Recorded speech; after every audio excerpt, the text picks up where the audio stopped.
Hi friends, welcome to Achu Anvi all time fun channel.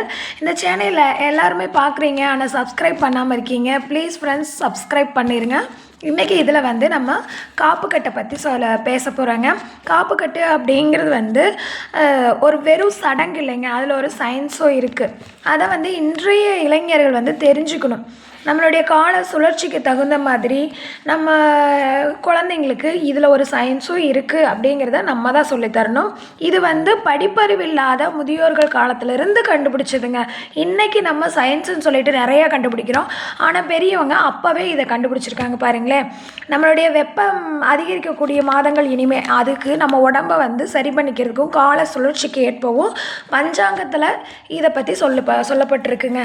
நம்ம காப்புக்கட்டில் வந்து என்னென்ன சேர்த்துப்போம் அப்படின்னா வேப்பிலை, சிறுபீலை, ஆவாரம்பூ, துளசி, தும்பை, நாயுருவி, மாவிலை இந்த மாதிரி நிறைய சேர்த்துக்குவோம். ஆனால் இப்போ வந்து நம்ம வேப்பிலை, ஆவாரம்பூ, சிறுபீலை இது 3 மட்டும்தாங்க கட்டிகிட்ருக்கோம். மற்றதெல்லாம் காணாமல் போயிடுச்சு. நம்ம இதில் இருக்கக்கூடிய ஆவாரம்பூ பற்றி பார்ப்போங்க. அதனுடைய பயன்கள் பற்றி. இது வந்து உடம்புல இருக்கிற சூட்டை தணிக்கிறதுக்கு பெஸ்ட்டு மெடிசனுங்க. அந்த காலத்தில் மாடு மேய்க்கிறவங்களாம் என்ன பண்ணுவாங்கன்னா இந்த பூவை வந்து கொத்தோடு பொறிச்சு தலையில் வச்சுப்பாங்க. அது தலையில் இருக்கிற ஹீட்டை கூட அப்சர்வ் பண்ணிக்குமா. ஆவாரம் பூசு மஞ்சள் அப்படின்ட்டு வந்து பெண்கள் எல்லாருமே பயன்படுத்தணுங்க. ஸ்கின்னுக்கு ரொம்ப நல்லது. அதுக்கப்புறமா சிறுபீலை எங்கள் ஊரில் வந்து பூளைப்பூன்னு சொல்லுவாங்க இதைய. இது வந்து வருஷம் முழுசும் கிடைக்கும். ஆனால் இந்த மார்கழி மாதத்தில் தான் நல்லா தழைச்சி கொழுன்னு கிடைக்கும்.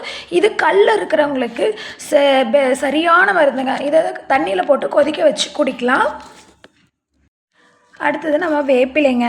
வேப்பிலை பற்றி உங்கள் எல்லாருக்குமே தெரியும். அம்மனுக்கு உகந்தது. நம்ம வெய்ய காலத்தில் வந்து அம்மா போட்டாலாம் நம்ம இந்த வேப்பிலையை அரைச்சி உடம்புல பூசி விடுவோம். அந்த மாதிரி கிருமி நாசினிங்க, சிறந்த கிருமி நாசினி.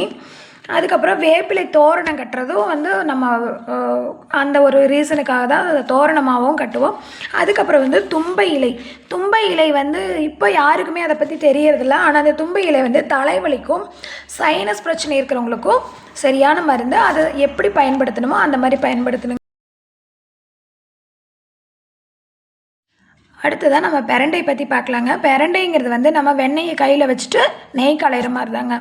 பிரண்டை பார்த்திங்கன்னா பெண்டாக இருக்குங்க. அதே மாதிரி நம்ம உடம்பில் இருக்கிற எல்லா ஜாயின்ஸில் இருக்கிற எந்த ஒரு பெயினாக இருந்தாலும் சரி அதை வந்து சரி பண்ணுறதுக்கு சிறந்த மருந்துங்க.